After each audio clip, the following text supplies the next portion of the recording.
Commissioner police साबिराबाद VC सजनान ने आवाम से ख्वाहिश की है कि वो कोरोना की रोकथाम के लिए नाफिज करदा लॉकडाउन के सिलसिले में ताउन करें। उन्होंने इंतबाह दिया कि लॉकडाउन के खवायद की खिलाफ वर्जी पर सख्त कार्रवाई की जाएगी। सजनान ने मीडिया से बात करते हुए कहा कि आवाम की जानिब से लॉकडाउन पर अमल किया जा रहा है और जो लोग इस पर अमल नहीं कर रहे हैं इनके खिलाफ मामला दर्ज किया जा रहा है। अब तक ज़ायद 4000 गाड़ियों को जब्त किया गया और 45,000 से ज्यादा मामला दर्ज किए गए हैं। उन्होंने कहा कि कोरोना के मामलात में बिला तदरीज कमी वाक़ हो रही है और मजीद 8 दिन तक अवाम घरों में ही महदूद रहे तब ही हम कोरोना को हरा सकते हैं। उन्होंने अवाम से ख्वाहिश की है कि वो गैर जरूरी तौर पर घरों से बाहर ना निकलें।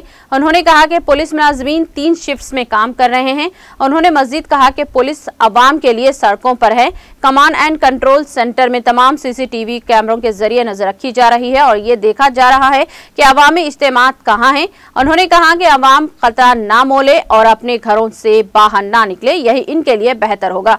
हमें कोरोना के सिलसिले को तोड़ना होगा, इसके लिए अवाम का ताउन जरूरी है।